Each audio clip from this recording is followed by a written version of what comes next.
Wrestlemania. Nice going, Macho. Pretty good. Good, man. Got those Slim Jims, got that sponsorship. He's rolling in the dough. He's happy. Feeling lucky, Johnny. We had lucky number I'm 7 here for I'm WrestleMania. feeling very lucky. I'll feel even luckier next week when it's WrestleMania 8, but it's WrestleMania 7 this week, so we'll just deal with it. Oh, I'm sure we're in for a treat this week, you know. Maybe not in the way we were expecting, but a treat nonetheless. Well, at least Sergeant Slaughter's in it. I'll drink to that. Lots of our favorites are going to make appearances. Of course, we're getting a little teaser already of what to expect here with our old friend Bobby the Brain and our other old friend Jimmy Hart. Yeah, He's he doesn't ready. wear that outfit There we in go. this Mania, but it was just a really cool graphic, and it was the best one I found. So, and he goes, Yeah, piano key, tie, and blazer combo. he wears so Great many. Like, who wears more different outfits? Is it Macho, or is it Ric Flair, or is it Jimmy Hart? It's kind of like a three-way tie. They wear so many different bloody outfits when you watch all the shows and stuff. I might give the nudge to Jimmy Hart on that one, just because I think it might be Jimmy Hart. so And many whoever shows makes these where damn outfits, man, is like amazingly talented. he comes out with a different airbrushed bit of art on his jacket for every performer he manages. You know, Yeah, he really gives it his all. I appreciate Jimmy Hart and his marvelous array of ring jackets. well, I hadn't seen a whole lot of them before I started watching all these manias in a row over the last couple of years because apart from the old VHS rental store, you couldn't watch this shit back in New Zealand. It just wasn't an option when I was a kid.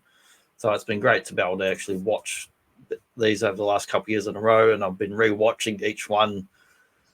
Each show we do, I rewatch the whole thing as well as like I did watch this like probably 6 months back, but then I can't remember it versus the fall before it and fall after it. It all kind of blends together in your mind.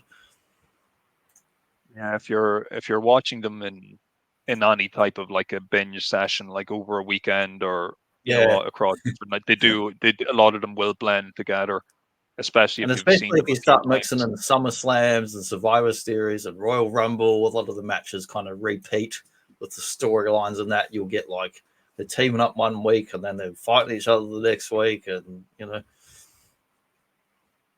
Was it easy to find these in the video shops back in the day when you were growing up? Were they around? not at all. There were certain ones that would be in there, like probably like Mania 3 or something, or um, and but there were few and far between. There'd be some here and there. And I mean, in the 90s, things got a bit more popular with the whole kind of Austin and rock and all that sort of shit. There was a few more things around then, but took a long time for pay TV to really take off in New Zealand. It was super expensive, and there wasn't jack shit worth watching for a lot of years. And by the time it really took off and got popular, I'd moved to Australia when pay TV started actually having the full shows and not just the clip shows of the wrestling and that. So they weren't that easy Yeah. to get. But probably the WrestleManias were the main ones, and maybe the Royal Rumble. But that was about it if you went to the rental store. Yeah, we had no shortage of video shops here in my hometown, and there was one in particular called Supervision, which just stocked so many wrestling tapes. And this particular show we're actually going to look at today was definitely front and center. This is one of the, believe it or not, one of the earlier WrestleManias Yeah, I watched. Not the very first one I watched, but I do have a lot of fond childhood memories of watching it just from renting that tape in the video shop. Though as an I adult, I will. might not. I might have some different opinions of it. Yeah, it's definitely not my favorite WrestleMania. I mean, 6 and 7 are both not my favorite fucking WrestleManias. Plenty of good talent on the show. I will say that 6 and 7. I mean, I said last week's one was kind of perfect on a technical level. Seven's kind of perfect. They've got a few more graphics and logos and shit that have kind of integrated into the show like really well, and and that stuff shows off.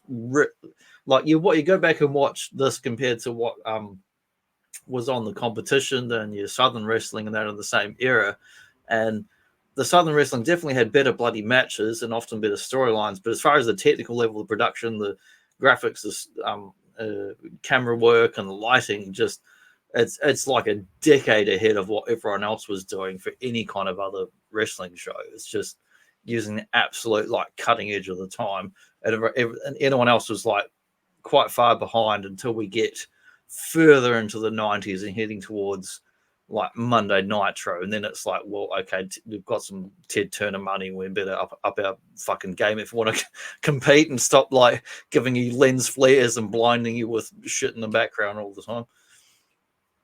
Yeah, they're almost untouchable in terms of production values at this point. Yeah, They're just firing on all really cylinders. impressive.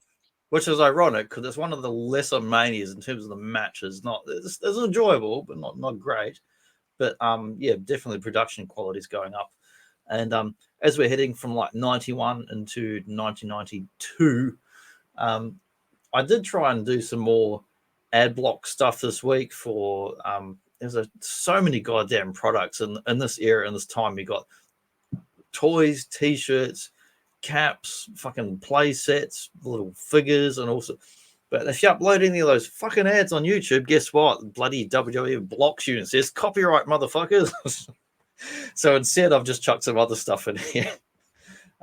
So this is some Joe Jusko art, who is a professional comic book artist, also very well known for his early 90s Marvel Masterworks trading cards, along with the old brothers Hildebrand and whatnot.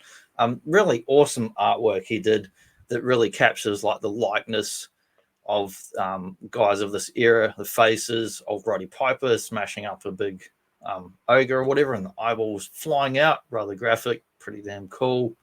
I don't know why he's doing this exactly, but awesome artwork. And here we got Macho, Warrior, Bossman, Earthquake, Tugboat. I can better as his other character, Legion of Doom, and all that. / Road Warrior, Slaughter. Like he does the faces so well, and it's like looking at Brothers Hildebrand or fucking old Boris and Julie, where clearly he's looking at photo representations and then doing paintings because the likeness is just fucking amazing, and they look wonderful. And don't look at other artwork in the later 90s after this because it's bloody awful. And this one, I don't know why they had a hockey game, but how good is it, man? You got Hogan and Slaughter, and he's Sergeant Sympathizer there. $1 Million Man, Jake the Snake, Tugboat, Hacksaw, all these classic guys. Why are they playing ice hockey in their wrestling boots? And I don't know, but the artwork's amazing. And if you're this kid on the left, you're actually facing off against Hogan over there on the right, who's playing the game. Plus, he's in the game as well as playing it. So, oh man, that's real. That's a real mind fuck right there. And is. also, like, oh man, this art's brilliant. Look at the stick that Warrior has. It's actually like multicolored, like his tassels. Yeah. And And you got Hogan's one Rick has a load of Martel's got weights his on it. little fucking Carlton sweater tied around his. Sergeant Slaughter has a bullet at the end of his stick. That's crazy. That's He does brilliant. too, and it's a real. I just noticed that Hogan one's got weights on there. Yes. And Jake's But it one actually is a looks like snake. he's doing curling or something, like Scottish style instead of ice hockey. Well, look, here's a great touch here. $1 Million Man has a gold stick. He That's does brilliant. too.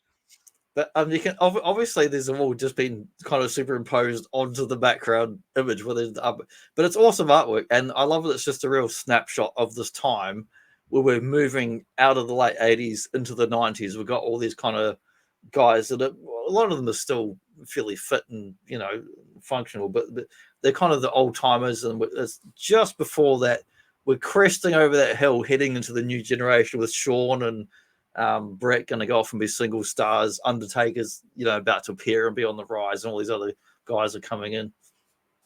And we did get a dark match at the beginning of Mania 7. The old Chrome Crushers versus the Borland Brothers, managed by Toots Mond and Mortimer Mustache Mauler Montague. But fairly forgettable match. Not worth worrying about, in Fairly my opinion. forgettable, but the Chrome Crushers, of course, they went over in a quick fashion. They just wanted to get in and out, get out of there. Yeah, get in, get out. I have a lot of respect for the Chrome Crushers and what they brought to the sport. Oh, they were fantastic. But yeah, I couldn't find any image of the actual match other than someone had recreated it in one of the various wrestling video games. So Coco Beware versus Brooklyn Brawler was the actual dark match, and I'm sure it was fairly forgettable.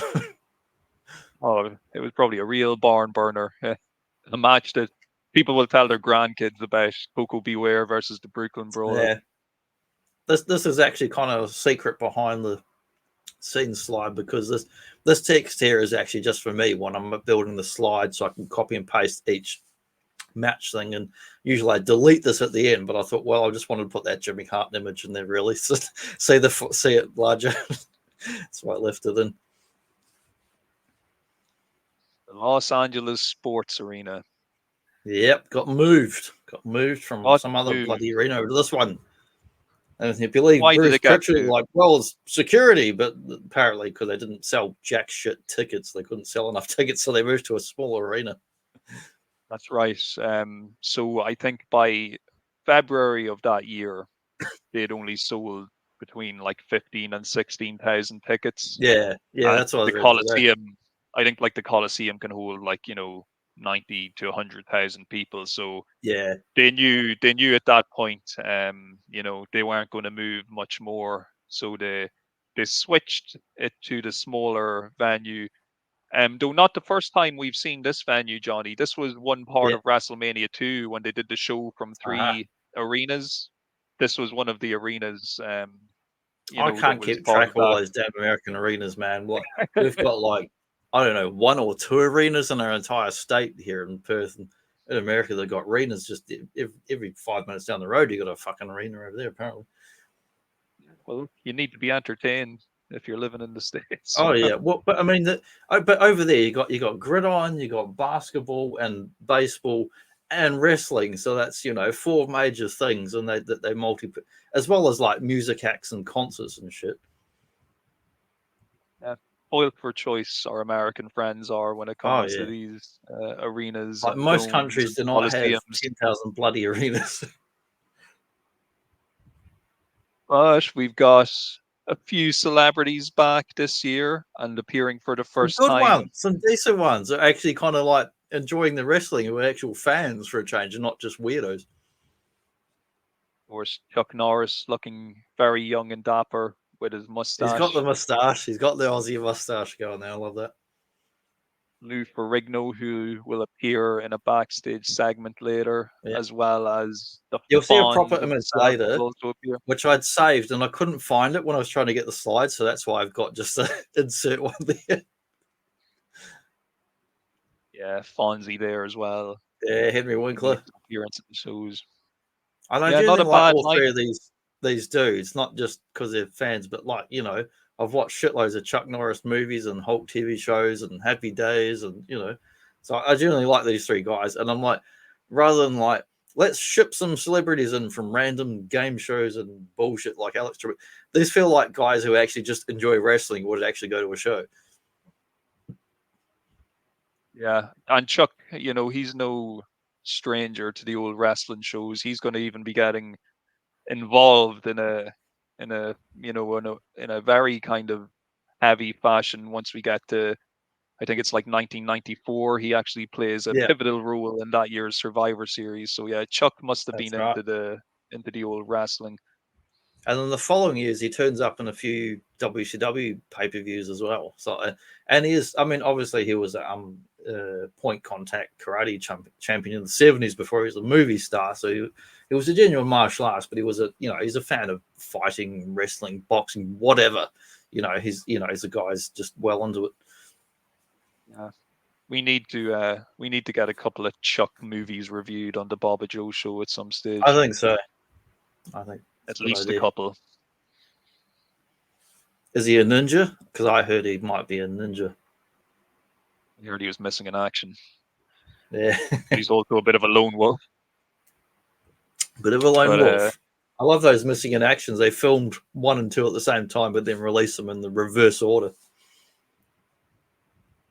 He has some slick opening videos here. Some And nice it's not production gold. on It's not the screen. gold WrestleMania. You know, we've got like a blue and silver, the same font, but then I've got a blue and silver, which is on all the ring apron of that in the event too. Yes, this is definitely the Stars and Stripes WrestleMania. It's Oh yeah, American colors everywhere, or French, depending on your point of view. You know, whatever you like. Of course, you see Willie Nelson Team here, America. high as fuck, and decked out in all the merchandise you can think of. Oh yeah, foam WrestleMania t-shirt. fingers and Charles Wazers and everything. Willie Nelson's actually got like the foam children's replica championship belt around his waist when he comes out to do the national anthem. Do you And remember once again, Do you know what's yeah, supposed to be in there? Do you remember all the Americana at the start? You got the old flags of our father's business where they're like erecting the, that statue that's like commemorating that famous thing from World War II, but it was fairly jingoistic even at the time in real life. And then it shows some like F-16s, like Top Gun style, whatever, flying. And I actually saved that image, and I accidentally deleted it. And then when I created this glitch in the Matrix, man, and Willie Nelson's in there twice instead of there for 16. So whatever, I guess he wanted to be in there twice. yeah. Well, look, I like Willie well enough, so that sounds Yeah. bad. Yeah, I just looked and I went, fuck it, that's staying in there. I'm not wasting 10 more minutes of my life after spending 3 hours getting all these screen captures and slides. I'm like, no, he's going to be in there twice. Of course, we got Hacksaw, Jim Duggan making his entrance. Oh, Total Uncle Sam gimmick on yeah, the full Uncle Sam display outfit. here. He is hype. He is happy. Gets a good response from this very very patriotic audience. They're loving all this Oh, shtick. yeah. I get a little But confused when he comes out why he's coming out because he's not in the match.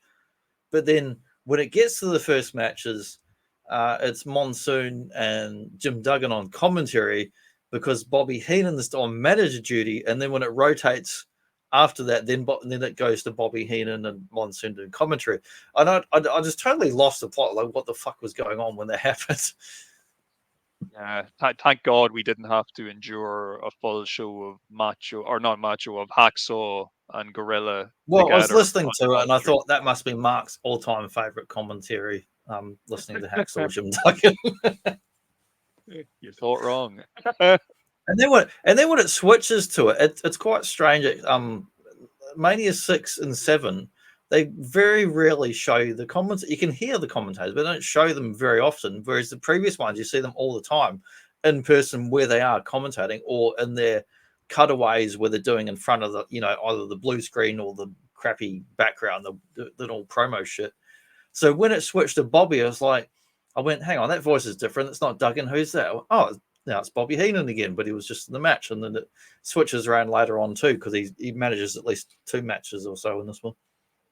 That's right. He'll switch out later on and let Lord Alfred Hayes take Yeah, over for a Alfred little Hayes. while. But you can definitely pick Alfred Hayes commentating straight away because of his voice. Yeah, and I suppose the reason this is all happening the way it's happening is because Jesse Ventura is out the door. Yeah, he's He's out. gone. He's out.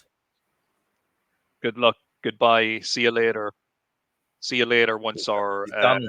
dispute He's is done over. Predator, but he's yet to be the governor and whatever, and go on to other stuff. But like, I fucking love Ventura, man. Like, he's a smart, intelligent guy. He believes in all crazy, weird aliens and conspiracy shit. But he doesn't let that stop him from actually being, when he was in as a decent politician and someone actually gave a fuck about making a difference in the world, and doesn't let his weird, bizarre, conspiratorial beliefs stop him from actually just like being a good public servant and doing a good job. Yeah, and look, he was fantastic as just being who he was as part of the show, whether it be doing the commentary with Gorilla, doing the interview segments, or just cutting promos. He was great. He was Yeah, fantastic. And, it's fantastic. along with Roddy Piper, he's probably one of my two favorites of the wrestlers who made it to the movies. They were both in Yeah, those movies. which is Well, a as a lot kid, more than you can say for a lot of wrestlers. I knew him mainly from Predator as a kid before I actually really. I mean, I'd heard of him in the wrestling, but I never saw really those early Southern matches. And that even now, it's pretty hard to try and get a hold of any of those on DVD or pay TV or whatever. Because it was another guy who kind of blew up fairly big in the late 70s, early 80s, in the Southern wrestling before these Yankees came in and said, "Come over here and do commentary and whatnot." Oh yeah, well look, Jesse did very well for himself prior to his full-time in-ring career coming to an end. Yeah. And he was a big star. He was probably just a little bit ahead of his time. If he'd been maybe just a couple of years later getting in or doing his stick, he might have been a bigger star. If he'd been active during the kind of Hogan era, he just Yeah. guys like him and Superstar, Billy Graham, they just kind of got out of being like full-time guys a bit on the Yeah. early And side. They kind of to a, missed out on the big boom. yeah, to a lesser extent, Sergeant Slaughter, because he made the transition too from the Southern wrestling and various territories into WWF and was there for a bit and then gone. Then he was back again, but he got the benefit of the big marketing machine, the behemoth that was going in the mid '80s and that. And I mean, this event in particular, number 7. But if, like you said, if Ventura or other guys had been a little bit later, they would have got the same benefit too, as far as crazy merchandise and other shit. But just been blasted into the stratosphere because they were just phenomenal fucking talents. We're kicking things off here in a pretty exciting and fast-paced manner because we got the tag team specialists, the Rockers, Sean and Marty, not hungover at all, totally sober, Not ready to go. They've both had a good sleep. They're just full of energy. That's all natural, not chemically enhanced, and they're just out here to have a good match. And they the do only have a very chemicals good are match. in their hair for this match. That's what I heard. Yeah, lots of hairspray going on here. Yeah. But a good match, and I know you're a bit iffy when it comes to these David versus Goliath style matchups. I have a soft spot Well, for them. this I one was like fairly I like dynamic. seeing. It's like the crowd's really into it. They're yelling and yahooing, and they keep things moving. It's not like your typical opening match, which often the opening matches is just fucking boring. Some of those the earlier WrestleManias we watched, the opening matches were just like snooze fest. Yeah, people are just falling asleep front row. You can see them. I'm glad we're kind of entering in, and you could say probably the same for the last couple of Manias 5 and 6, where we've entered into the era now of the good match kicking off the show and getting everybody kind of hyped up and ready for a long, I feel like exciting they're show. improving. They're improving on the beginning matches and mostly the end match, and they have a mid match. But the things in between is kind of where I have an issue. Yeah, but good opener, and we're flying into our next contest between Dino Bravo and the Texas Tornado, Kerry Von Erich. And this is, I well, like a bit Dino's of no on Eric. stranger to us. Yeah, we like it. This is our first meeting with Kerry here in our reviews. Is that right? Yeah, This is our for the first. Mania, but I've seen a few recently where I didn't like. He's obviously he was in with his family in Texas and brothers and such, and all the bloody tragedy of their maniacal fucking father that basically messed them all up. But he's a hell of a talent, and I honestly haven't seen much of him until a few old DVDs and shit I picked up lately, and seen a couple of matches here and there, and seen some other early WWF stuff. He's just really impressive. He's got all the bulldog bodybuilder physique, but he's fairly athletic when you watch him, but he doesn't do all the screaming promos. He's got just a really relaxed Texan voice, and I really like his voice and just listen to his promos because he's so relaxed. He's not over the top and crazy like a lot of the wrestlers of this era. He's just Yeah, refreshing to watch. I like Kerry. I do, and like you're saying, it's a tragic tale. What happened to him and his Oh, family. We won't it's we a won't whole go into too much family of detail, abuse but and all sorts of bullshit. Yeah. it's also the subject of a recent movie, The Iron Claw. So there's probably people Yeah, who, even if you're not really a wrestling fan, you may be aware of the story, just because of the recent kind of spotlight that was shone on it with that movie.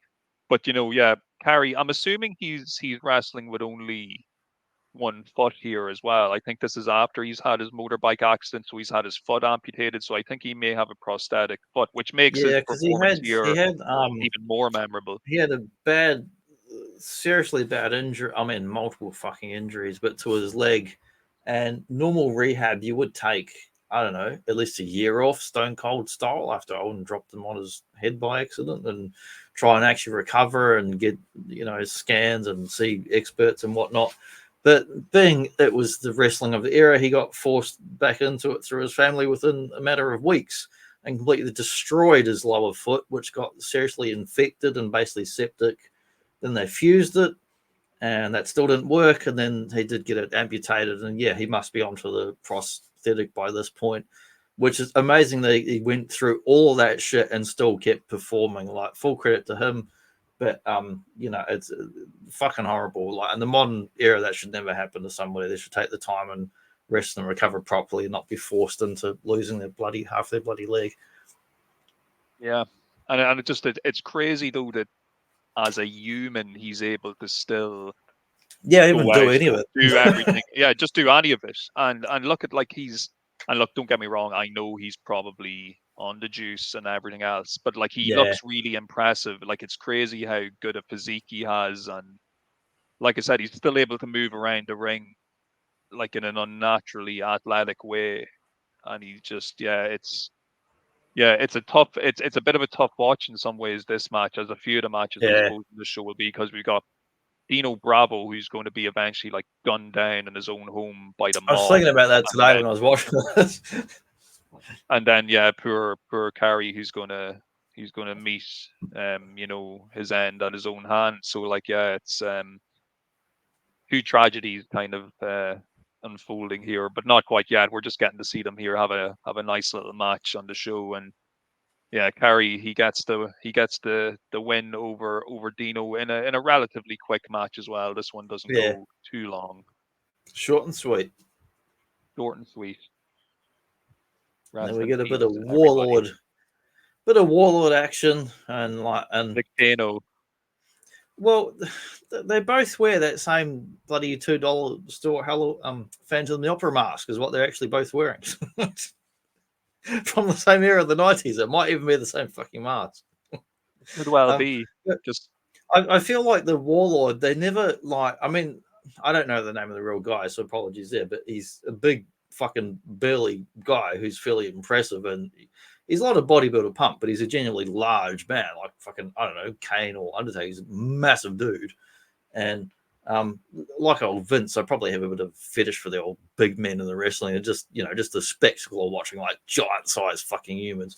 But they never, I feel like they never really got his gimmick quite right, because he goes from being the Road Warriors, Legion of Doom, and all that sort of stuff, kind of knock off with the face paint and other stuff and the pants. And then when we go into this era, 92, 93, he's got this weird Phantom of the Opera mask and the stupid like dirt bike kind of shoulder pads and shit. And it just looks goofy as hell. It doesn't look, as soon as he takes it off, he actually looks like a badass big Goldberg sized guy. But when he's wearing that shit, it looks like a fucking idiot. does look like an idiot. But you know what? I suppose this is just the WWF marketing machine just having a brain fart and kind of thinking he needs something to It was a real thing of stand that out era, a bit though. more. Like, think of like from here, 92 right up through 95, we had fucking Ron Simmons coming in that weird foam gladiator shit. Rocky Maivia came in with the weird blue outfit. The people who were designing that stuff were just, I don't know, they were fucking idiots. Yeah, they definitely got to a point where they were having more misses than hits when it came Yeah, to it some was of the real like stuff. Saturday morning cartoon bullshit, like as far as some of those stupid outfits. Yeah, but we got the Unlike British Warlords. Bulldog, he looks fucking awesome. Yeah. Well, look, they both look awesome, and look, I'm sure they're both hitting the needle hard and just jacking the fucking selves up, because both of these guys are fucking, they're roided to the gills. There's no other way to Oh, say for it. Like, sure. these are Yeah. two big guys, and they wrestle a good few times this year on pay-per-view. I think they're like on opposite sides in the 6-man tag at SummerSlam, and then Yeah. later on they're on opposite sides on a Survivor Series match. So the Warlord That'll and the be my Bulldog. next week's viewing, the bloody SummerSlam, because I'm up to the SummerSlam that comes after this Mania, because it has a tag team at the end with bloody Slaughter and other guys. So I'm up to my box set. Yeah, these guys, it's what you'd expect. It's two big guys smashing into each other, lots of Big big lumps of meat. thuds, and yeah, big lumps of meat crashing into each other with big heavy clotheslines, forearms, elbows, of course. I did enjoy Bulldog's this match. able to I put up. wasn't Oh, expecting it's fun. anything technical out of either of these two, but they're both just big, burly, strong fucking guys, and I did enjoy this reasonable amount. Yeah, no, it's a fun match, and Slick is always entertaining as a manager. Yeah. Bulldog, he's able to break out of that Bull Nelson hold and then hit his own power slam into Which was out the in his mid. promo earlier. He's like, I can break that full now. Yeah, well, look, he's a man of his word, the Bulldog. So Yeah. he did it. He did it for all the little Bulldogs in the audience. Yeah, and it is nice seeing him pick up the Warlord later in the match, because the Warlord like Bulldog kind of like clotheslines and rams into him 2 or 3 times, and Warlord kind of like no sells. He's just standing up like fucking like Kane or Goldberg, just a big tall man. He's like, you ain't nothing, little man, smashing into him, and it takes 3 or 4 clotheslines and hits in a row before he finally knocks him down. And it is impressive when Bulldog picks him up and spins him around later on the. When he does pick him up, he walks around him for about 10 seconds before he drops him down. Yeah, Just showing off his power. always impressive to witness the Bulldog power slam. Yeah. He must have pumped up a lot, because I don't think he's naturally a particularly big guy, and he's definitely built up a lot. Well, I've no doubt that Bulldog's physique here is very chemically enhanced. Like, even if you're to look Oh yeah, back yeah, at the yeah. difference, when we Yeah, last he's saw notorious for Bulldog, that. like, he was when he was teaming with the Dynamite Kid, he was still a big guy. But now that we see him here a couple of years later, he is like ballooned in size. He really does Yeah. look like a comic book character. He's gotten so big. But look, I he'll don't mind his size, but he's another talent that I feel like, who probably got overly obsessed with like that side of things, and like if he'd focused more on just the wrestling, then he wouldn't have had so many times getting, bumped out of it and bloody drugs and injuries and whatnot. And, he had a good career overall, but I just feel like he could have done better if he hadn't been too obsessed without getting so pumped up. yeah, and look, it ultimately, I'm guessing anyway, it was a big contributing factor to the end of his life, because like he Yeah, died in that's the thing. 2002. He died very young, so Yeah. who knows what could have happened with Bulldog. I think he would have a If longer he had career gotten healthy. if he'd been a bit more healthy and clean going into the later 90s, post all fucking steroid scandal and Hogan and McMahon on bloody in court lying and bullshitting each other. If they'd gotten through that and been a bit cleaner, going into the bloody Raw and Attitude Era, I feel like he could have still been around post 2000. So I think it's a real damn shame, because he's a very talented and charismatic guy, and he will be missed. Yeah, and just part of that larger Hart dynasty of extended family members, where it's just The like old the Hart monarchs. family. They have a tragic history, these families, sometimes in wrestling. Yeah, it is bloody horrible. But what wasn't horrible was that match. It was good fun. Yeah, it was good fun. So coming up, I've got some tag team action. Couple of two crew dudes. You a Nasty Boys fan? I don't know if I'm a fan, but I definitely like them. I didn't see enough of them at the right age to be a full-on fan, but I don't know. Like whenever I hear about them, I always hear they're working stiff and this and that, and they're definitely not technical wrestlers. But as far as attitude and style and just putting on a show, people fucking love them. When they come out to the crowd, it's like watching bushwhackers and shit like that. People want to go nuts. So I Yeah, definitely enjoy watching them. yeah, I definitely enjoy their stuff, especially from this era when we're talking like from 1991 and even a little bit later in WCW. Some of their Yeah, stuff's very enjoyable as well. And yeah. this is a great wee match, I have to say, on the show for the tag team belts. The Just got Legion of two. Doom were not very happy about this match. That's what I heard. Oh, I'd imagine so. Yeah, they feel that they should have gotten that tag team Yeah, title shot, no doubt.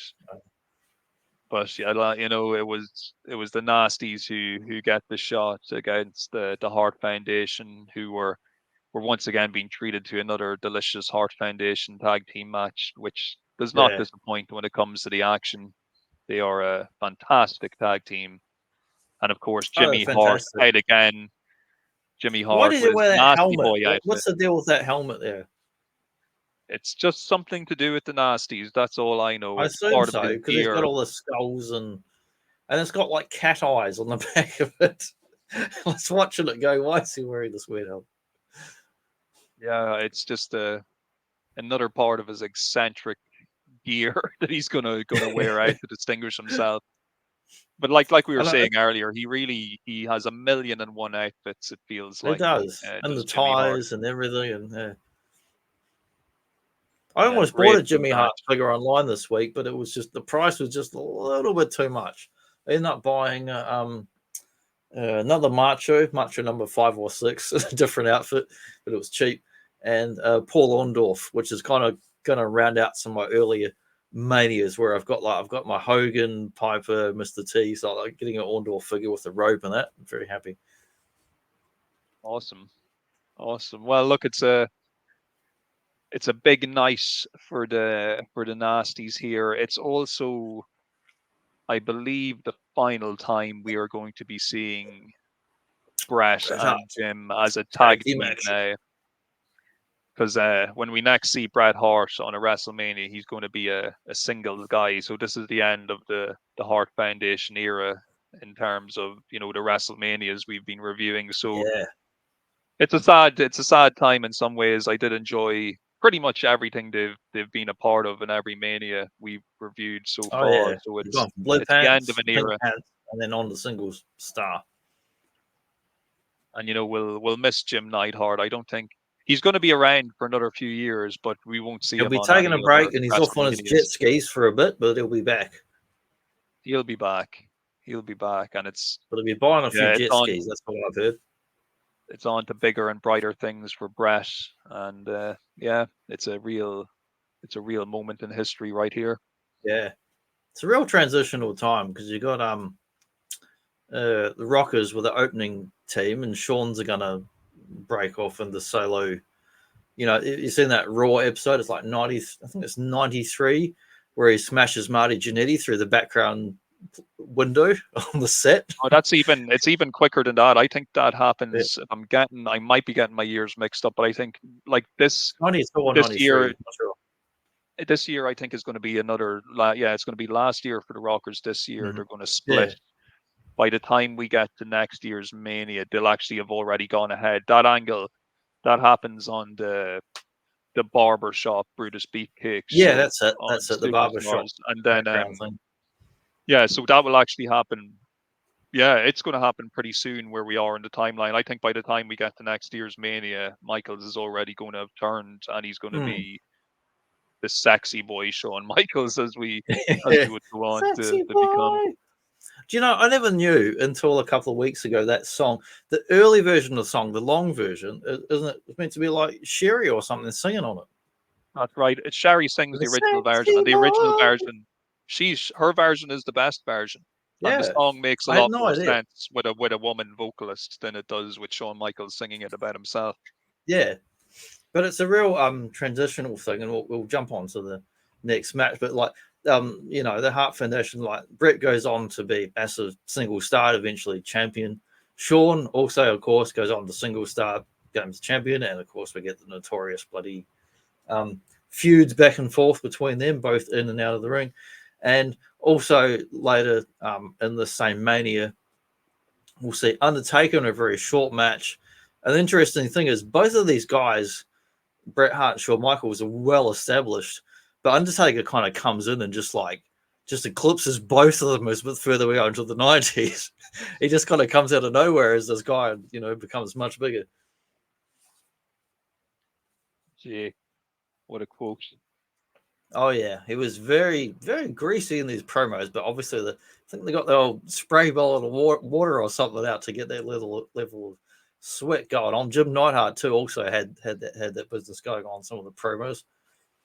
Well, Jake's fired up. Still the old At the end of Undertaker eyes there. yeah, that's a great piece of effect or whatever to use. Yeah, I Well, they guess must the have done contact a lens. what do you call the pop-in ones when you don't wear glasses? I can't think of the bloody word. Contact lens. Yes, he's definitely wearing the contact lenses there. When they show these recaps of Rick the Model spraying him with this comical bug spray, and he's apparently gone blind for several weeks, and he still turns up to work. I don't know how he gets to work when he's blind. He's running out during matches and hitting the DDT on the wrong guy because he can't actually see. God knows how he actually got to the arena, or like, did he drive there? Yeah, that's what I'm wondering. Did he drive there? Did he call a friend? Call an Uber? But yeah, this what we're about to see here, it's a blindfold match. Both wrestlers are going to be wearing hoods over their heads to make it even, because Jake's eyesight, he had been affected badly by being sprayed It in the did have face that with big Looney Aragon's. Tunes Acme style bug spray in his face. So yeah, now the odds are even now. It's an even playing field. Both men, both Rick Martel and Jake the Snake, will be wearing a black hood so they can't see each other. They can't see each other. They actually can. They actually can see each other. It's a pretty, from what I understand, you can Obviously. even see when Jake kind of puts his hand through it. You can see the light shining through it. I'm sure it's just like wearing like stocking over your head or something. But they do a great job here. This is one of the best matches on the show for me, I think. Anyway, Yeah. they do a really awesome job of getting the crowd into the idea of the match, where both men are trying to feel around the ring, Yeah. but anytime Jake will point in a certain direction, the crowd will boo if there's nobody in front of him. But if he points in Martel's direction, they'll cheer, so he knows which way to Yeah. go and walk. It's really, really well worked and really just well executed how But they pull off this whole match. And you want to talk about getting, crowd participation without having yeah. to do a lot, because most of the match is just the guys going around going like this. Yeah. We've all done it when the lights have gone out. You had a power blackout and you're walking around your own house going, where the fuck do I think do I leave things?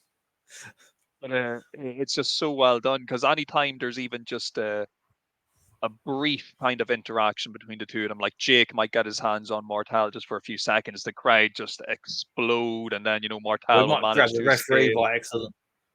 Yeah, and grabs the snake bag by accident at one point, which scares the shit out of him, which was a nice sweet touch as well. No, this is a really, really fun match. And like by the time Jake actually grabs a proper hold of him and nails that TDT, it is just a brilliant moment. Like it's such a well done match and just a spectacle. And it's one of those things, like, because on paper it probably sounds stupid, like a blindfold match, or like, it doesn't sound like something you could really Well, enjoy, or at least I think that you could enjoy. if it was actual wrestling and not show wrestling, or if it was Brazilian Jiu Jitsu, where you're close up all the time, 90% of that is based on kinesthetic feeling and touch, not on eyesight. So it'd be absolutely believable. But they're so far apart. It's like, what are you doing? You're over here and he's over there. You're in like a 20-foot ring or whatever, or 20 square Yeah. foot ring. But I yeah, love that Jake the great Snake's fun. pants on this one with that graphic of the pants. It looks so damn cool. Yeah, some great snake shenanigans, for want of a better term, and the aftermath of this match as well, which of course is It makes me typical for a wearing Jake like match. the black hoods makes me think of the old like executioners hoods. Yes, definitely. Oh no, it's such a great. match and such a memorable match. And like I'm a big fan of Rick Martel as well. I just thought that Yeah. character was great. It's such a dickhead character to model, but it really, really works. He's a great heel and just really good at what he does. Yeah, I love old Jake the Snake's definitely my guy. He's amazing talent, some of the all-time best fucking promos that if you try and upload even 30 seconds of them on YouTube, they'll just go, copyright, fuck you. So because I always want to play a clip. I'm watching, I'm like, man, I'll just cut away from here and I play a little 10-second promo, but they won't let you. They're on YouTube. You can look them up, but they won't let you because the fucking WWE shit just blocks everything. They don't try and take your channel down or anything like that. It just says blocked. You just can't play it or do anything. It's really frustrating. So the next match we get old Superfly Jimmy Snuka versus Undertaker, who did debut back at, I forget, was it bloody Royal Rumble or SummerSlam or one of them. One of them. Survivor Series, that's the one. I was confused which one it was. But anyway, it's in this, his first year, not his first year as a wrestler, but his first year in WWF as Undertaker. Also, if you remember earlier, I showed some of that artwork from that comic book artist. He actually worked on some of the concept art officially for WWF at the time, which I didn't know until I was looking up this week. Because I'd seen some of the in the documentaries when they showed off some of the various multiple concepts for Undertaker, which included the name Kane. He was Kane the Undertaker in concept, which that later reused, of course, for actual Kane as the brother character. But I thought it was pretty damn cool seeing they had a professional comic artist that actually contributed some of the early design sketches and shit to the Undertaker, old 1800 style character.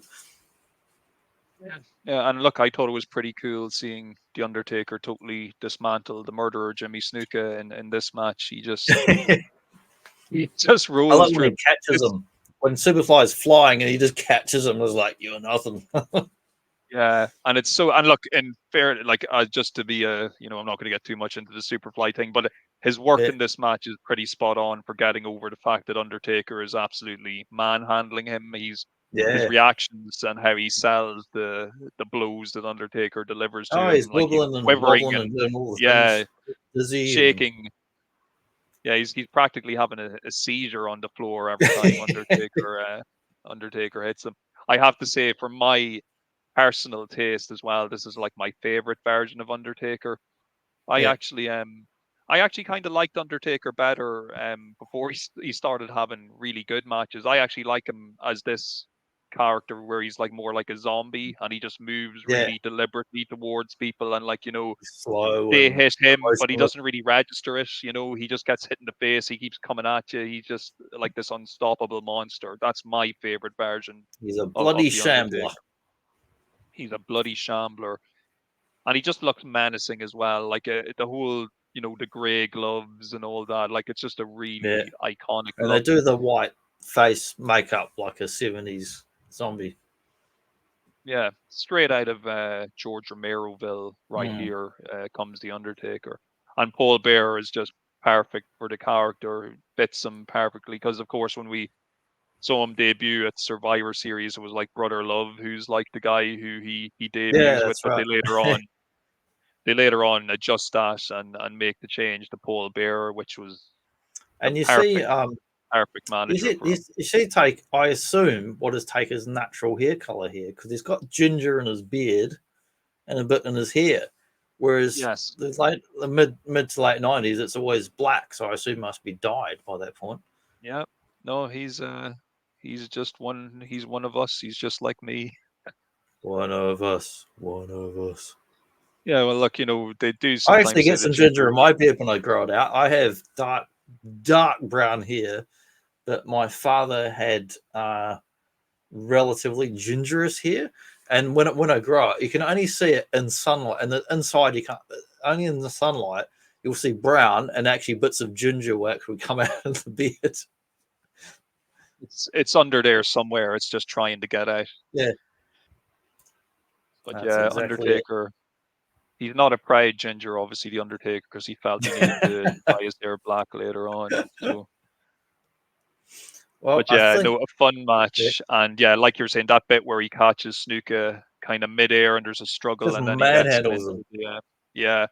And I want to give a quick shout out to a friend and sometimes viewer of our show here, Bob Hansen, who Oh, Bob.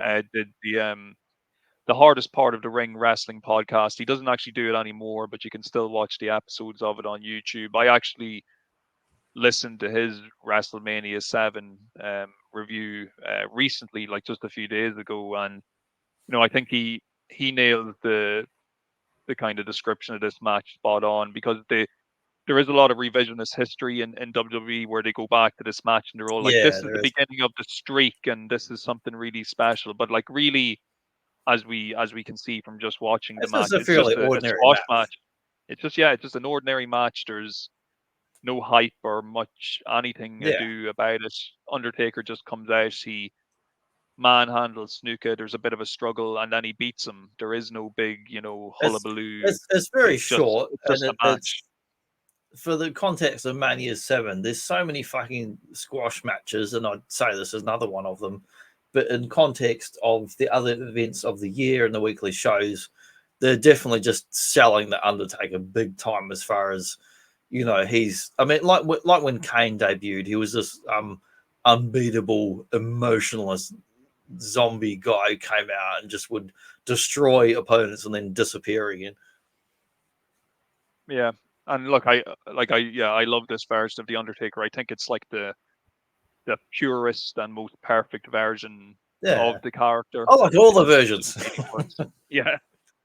I'm not going to complain. He was actually in my hometown. I mean, I live in Spearwood, but down the road, 5 minutes is Fremantle, the port town of Perth. He was actually here last month and doing some kind of talk or whatever, which I didn't know about until a couple of months back. And he went a couple places in Australia, and it was like I don't know. I went with my missus a few years ago to a Billy Crystal thing, and it was like you sort of you're retired and you're doing a kind of post-career talk retrospective thing. It was like that sort of style, and like a friend of my missus been to it, and then in that same week, later in that week, they had the Perth that fucking cage thing, elimination The chamber. Elimination They had Chamber. elimination. They had Rhea Ripley versus Nia Jax, which I didn't go to it. I thought about it, but there's honestly no one I'd really want to see in the modern wrestling. No disrespect to them, because they're actually doing fairly fucking well these days with Cody Rhodes and all that. There's actually some decent shit going on. They did advertise The Rock back in November last year saying, oh, he's going to be in Perth. He's going to be in Perth.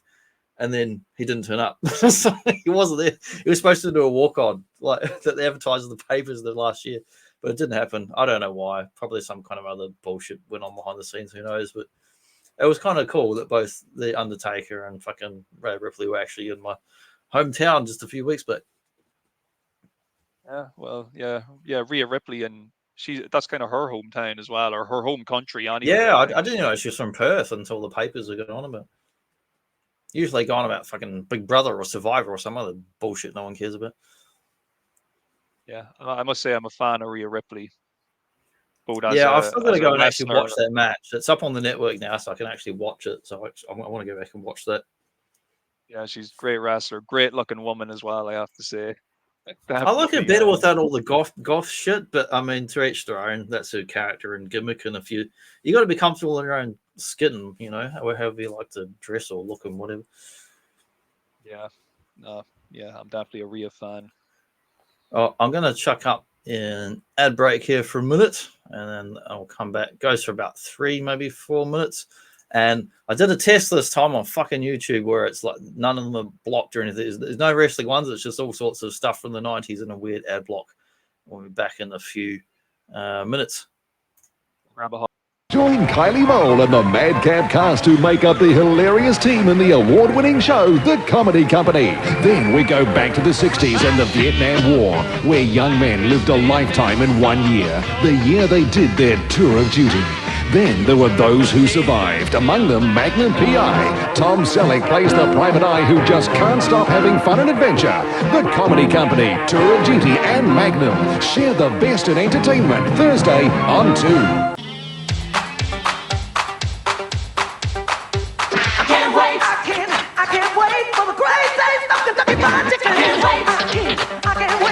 can't wait. I can't wait. I can't wait for the great days of the Kentucky Fried Chicken. I can't wait. I can't wait. I can't wait for the great days of the Kentucky Fried Chicken. Is it the Colonel's secret blend of 11 herbs and spices? Is it the way it's cooked? Whatever it is, when you lift the lid on a box of Kentucky Fried Chicken, people can't wait to dive in. I can't wait. I can't wait. I can't wait for the great days of the Kentucky Fried Chicken. I can't wait. Hi, I'm Don Adams, and this is the new Toyota Starlet S. S for stunning, S for style, and S for sport. So get smart, get Starlet, and S for sorry about that. Right now, it's the #1 sale at your nearest impulse shop. This tiny calculator is only $4. Big 4-hour videotapes only $8. 3 hours only $5. These headphones are only $5. This headphone radio's only $10. And this one's only $15. Or get this clock radio cassette player for just $39. Or this grunty Philips car audio system for only $199. It's the first ever sale at your nearest impulse shop, where every day there's something new for everyone, including you. We're attacking prices with Decker's Price Attack. Get 25% off printed flannelette sheets. Singles now $11.95, doubles $14.95, Queen or King from $22.95 to $17.20. Cambrook AM/FM remote control MIDI system with twin cassettes and turntable for just $329. Silky Shapes sheer luxury pantyhose, normally $2.95 each, now down to 2 for $5. And 20% off our total range of Maybelline and CoverGirl cosmetics. Decker's Price Attack. Add Decker, where saving feels good. Full international service on every flight. Exclusive holiday packages. Lavish Aussie card gifts, privileges and discounts. Other airlines go to Australia. Only one goes the extra distance. To the Toy Warehouse. It's your last chance to Christmas lay-by for just $1 deposit. Top quality challenge bikes built to all the latest safety standards. BMXs only $199, save $50. 12-inch cycles just $159 each, save $69. Ninja Turtles. Spend $80 on Turtle products and get 2 free tickets to the Turtle movie, screening at Hoyt Cinemas nationwide. Hurry to the Toy Warehouse for last chance.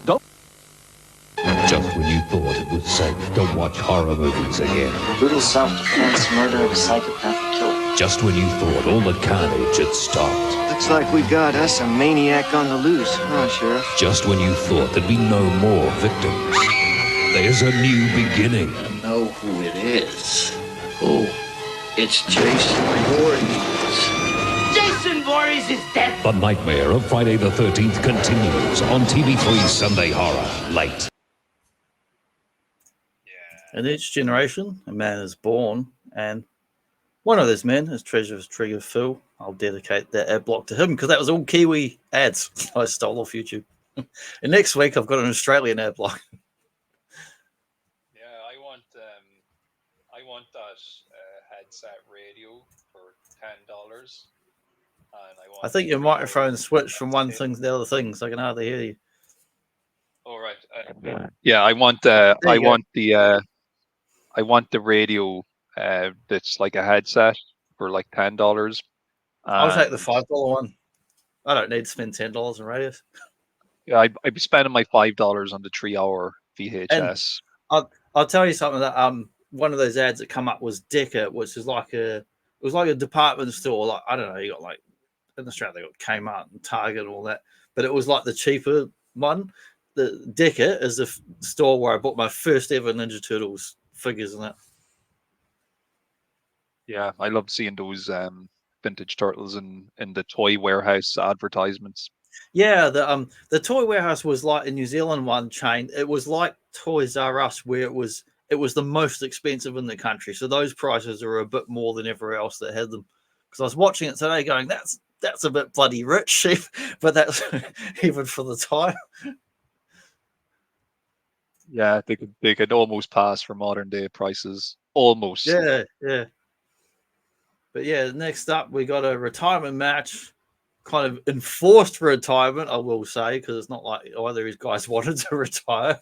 Ultimate Warrior with Macho King. Oh, yeah. Yes. Macho King, And who Sherry, of is, course. yes, accompanied by the Queen, Sherry Martel. And she's very This- involved in this one. There's a lot of interference, Oh, a yeah. lot of stuff going on. She looks great in this as well. Like, she looks fantastic, Sherry, I have to say. This is a great match, and this is, like, realistically the best match of the show and the real main event of the Yeah, it's show. the one I This enjoy the is- most. It's so good. It's head and shoulders above anything else on the show. Maybe anything else they did this whole year, maybe just as a match. I don't know. This is just such a really, really good match. Easily the best match of Ultimate Warrior's career. If the Hogan match last year might be his maybe his second best, this has to be his best for me anyway. You know, the way I reason things. And we get the big recap of how this all kind of came to be. So originally, Yeah, they did a good job on the recaps in this Mania. oh, they did. So the story heading into this one is this. Back at the, I You got believe it main was event, at the, Royal Rumble. yeah, well, yeah. So Royal Rumble Warrior was going to have the match with Sergeant Slaughter with his world title on the line. And before the match, Sherry comes to Warrior and she's like, look, you know, if you win that match, will you give Macho King a title shot? Because she's already asked this of Slaughter, and he says he'll give Macho a title shot if he wins. So she wants Warrior to promise the same. But Warrior says no, even though she gets down on her knees like she's going to blow him if he will Yeah, agree to it. that's what I was thinking watching this. Yeah. He doesn't he ends up shouting no at her. But this leads to actually her and Macho coming out later on in the match between Warrior and Slaughter, and it causes Warrior to lose the belt to Slaughter. I love when he grabs it's like a light or something, and he just runs across the set and smacks him with it. And then the other bit, he's got the Macho King scepter and just full on just brains him with it when he's hanging through the ropes. So good. Yeah, it is. And yeah, so Macho King and Queen Sherry, they've screwed Warrior out of his belt, and now the game is on where we've got this retirement match. Loser must go. Macho King versus Ultimate Warrior. You know, Randy and Sherry got a fantastic entrance being carried in on the throne. Yeah. This throne actually looks good compared to the other King's thrones we've seen. They usually look pretty cheap. This one actually looks decent. And it can sit two of them as well, which is nice for the King and his Queen. Yeah, it's cool. But yeah, it's just, this is an amazing match, and you'll note for this match, Warrior walks out to the ring. He does not run out to the ring, and I wonder. Gas himself for once. He did not gas himself up. I wonder, does that play a factor in the fact that most people think this is his best match? He's actually able to go the distance without looking like he's going to keel over from exhaustion. But this is an amazing match. Like, and you know, depending on your point of view, I know some people look at it kind of unfavorably. They think it's a bad thing to do to Macho, especially in the way that Warrior beats him. I do disagree. I think Warrior had, up until now, been portrayed as like an unstoppable force. He really was. Yeah. He really was like, you know, a destroyer of any foe he came up against. So it didn't surprise me that he'd be able to like go through Macho, and just like, they do go tit for tat in this match. They're outdoing each other, and Sherry is fantastic in how she's running interference throughout. You know, wearing a very delightful outfit for our yeah. Sherry looks brilliant on Viewing this show, enjoyment. but yes, but yeah, Savage and Warrior, like Savage, you know, I suppose one of the most famous moments in the match is Savage hitting the 5 consecutive elbow Yeah, there's drops. 5 elbow drops, man. Hang on, And Warrior still there he goes. kicks He's doing them there on that top ones. And Warrior, you know, he still has the power to The And like kick out. number 3, I'm like either number 3 because it's the first time I'm watching it this week. Like, I mean, I watched it months back, but watching it through again, I couldn't remember it. Number elbow drop number 3. I'm like, well, either he's going to pin him his wins, or if he keeps going, it's just going to build up to have Warrior kick out of it. That's going to be the thing. Did you notice as well with each elbow drop, it's like they kind of almost get stiffer and more on target each time. Like the first one almost goes over him, like he's nearly in his armpit. But by the time he's nailing number 3 or number 4, it's like the elbow's just going right into Warrior's chest each time. It just looks like thud, you know.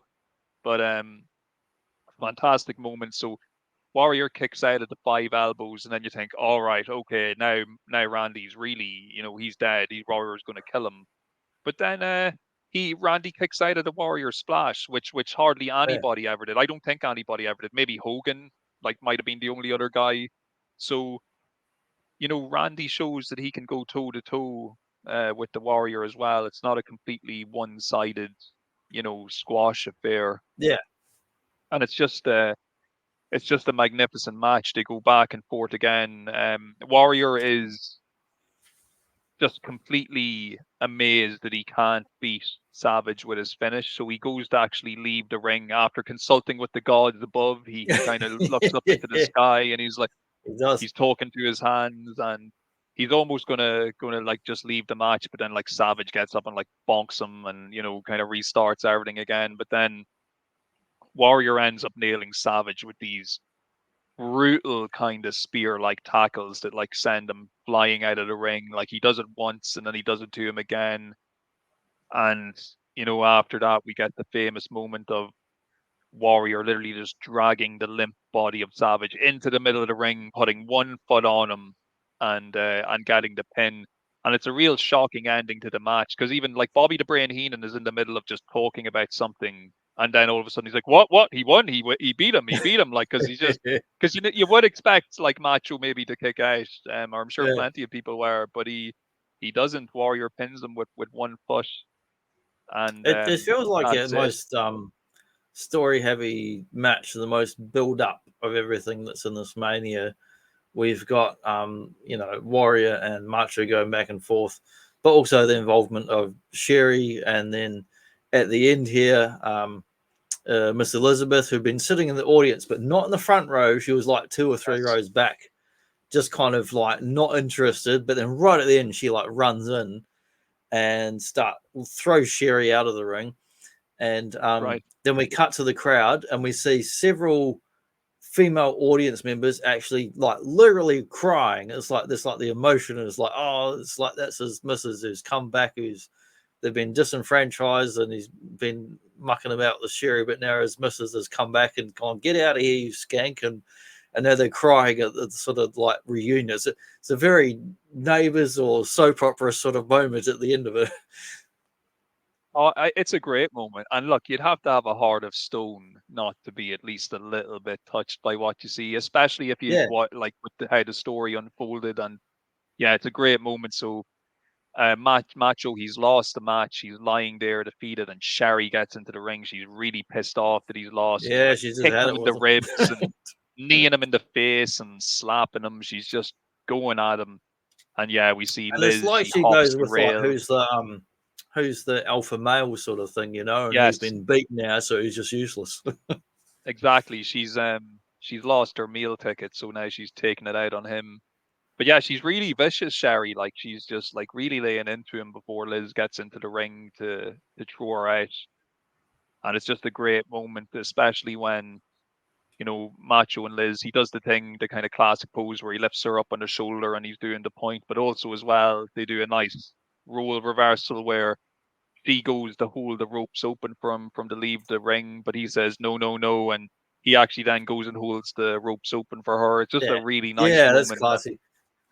And like you say, of course, yeah, there's many a tearful woman in the audience, and maybe even a few guys trying to hold back tears as well. You know, who knows? I don't want to be like sexist about this. You know, here, look, I almost shed a tear myself watching it recently. It is a very nice moment. And They definitely linger on the close-ups in the audience in this Mania 7. There's quite a few different ones. And like in the opening, very opening ceremony shit Mania 7. There's like guys with glasses and bald dudes are not terribly interesting. But in this match, we get to see like, you know, people who are really invested in the match and the outcome and what's going on. Yeah, and look, it's one of those things like retirement matches had not yet been done to death on television, so there was a Yeah. belief that this was going to be the end, and you can really see it because if you think about it, like Macho, he came into the match as a total villainous heel, but by the end, when he's leaving, he's just being serenaded with cheers, and everybody's really happy, Yeah. and you know he's getting back into the ring and he's doing his poses, and the people are just cheering and cheering because they think it's the last time that they're ever going to see him. Well, And like it in does, fairness, it had more matches, but then Vince, of course, put him on to 92, 93, put him onto commentary on Raw, and he wasn't happy with that. And I love hearing Macho's commentary, but he wasn't happy. He'd done that for quite a few months, and then he had enough of that and pissed off to WCW because he wanted to do more matches. Went on to fight, you know, Hogan and DDP and Giant and all that. yeah, they did not. He didn't leave on good terms. And look, this is it's another one of those situations, of course. Like literally, all the participants in this match are no longer, you know, alive. Whether that's Warrior or Randy. Oh, Jesus, Liz, yeah, I didn't Barry. think about that when I was watching it today. Because So, they're yeah, always it's, alive in my mind, you know. You rewatch them, they'll kind of live forever as far as the entertainment That's side. it. But yeah, the actual human person who created the character behind the persona, you know, no longer with us, sadly. Yeah, Look, look, you know, I was it's thinking, great match and a great moment. I was thinking about Macho today, and I was like, if he had lived, man, I mean, he actually died, and he had a heart attack in a vehicle and drove off the road into a tree, basically, to try and get off the road and not kill other people. So good on him. But fucking horrible that he died and such. But if he'd been around longer, like you know, he had a couple of movie appearances, not many. He was in Spider-Man, of course, as Bonesaw. But I reckon post 2000, if he'd been around longer, think what other things might he have done? I think he would have done a fair amount of animation and voiceover stuff. He did do some voiceovers, but I think he would have done more like your Adult Swim, adult animation kind of humor. And he's you wouldn't call him the sharpest knife in the drawer as far as his humor, but like I would put him up with this. He's one of the best talkers ever, as far as I'm concerned. And some people will say, well, he's unintelligible like Warrior, but I think he does it on purpose. There's other ones where he's perfectly understandable. And when you listen to him in the Raw commentaries, he's very cutting, like Jerry Lawler style. He'll make fun of Vince to his face on the show and make all kinds of real cutting, kind of nasty remarks, like heel remarks. And I think that would have worked really well in kind of adult animation voiceover shit. I think he could have done other stuff like that, as well as his advertising for Slim Jims and everything. Yeah, there's a really good episode of King of the Hill where he plays like a gym bully. He does the voice of like a real meathead guy in it. He's just so good at it. Oh, look, it's sad. It's sad what happened to Randy, but yeah, it's. I mean, I'm glad it wasn't a fucking drug overdose and shit like that, like so many other guys. But yeah. Yeah, well, look, no doubt and look, I know we're probably we can say this about so many of the guys that appear on these shows, but things did catch up with him eventually, I guess. Like I'm like if I had to, like I'm no doctor, but I'm guessing that heart attack didn't when come you're out of redlining nowhere. your body day after day. Yeah. And even around the time that the match we're talking about now is happening, like part of the reason why Savage was looking to kind of do this retirement deal was he was actually talking about getting off steroids specifically so him and Liz could have a kid. And so what makes it kind of worse is knowing that Vince McMahon is going to be calling him a few months after this match to get him to come back into the fold because he's short on baby faces. So that kind of fucks things up for Savage and Liz in real life as well. It's just a a sad story when you dwell on it. But that being said, it's a magnificent match. It's a magnificent moment after the match. And the whole thing, it's probably the most significant piece of business on the whole show. I think from the entrances, from the hype packages and then the entrances to the match to the aftermath stuff, it takes up a good 40 minutes of time on the show. It does. Really It does. big Looking at part of watching the early show. today, it was about 40 minutes. I was like, Jesus. like promos, intros, outros, interference. Yeah, it's quite long. Yeah, but quite the match, quite the moment, and I think it's the best storytelling in Mania 7 is really not just Macho Warrior, but all the side stuff around it and the lead up and whatever. I think it's the best storytelling going on. it could have easily been the main event. And Yeah, I think so. The whole thing they're doing with Slaughter and Hogan, they could still have done that without having the WWF belt be a part of that. Yeah, like you they could have reversed these two. This could have been the lead headliner, and Slaughter Hogan could have been this match. Yes, not exactly. not that they had to be a retirement match, but they could have been the undercard rather than the lead. But like the great yellow one has to get his way. So yeah, and it's a funny thing because I was listening to Jim Cornette podcast, as I do like pretty much every week now for the last 12 months since I discovered it. It's like my addiction.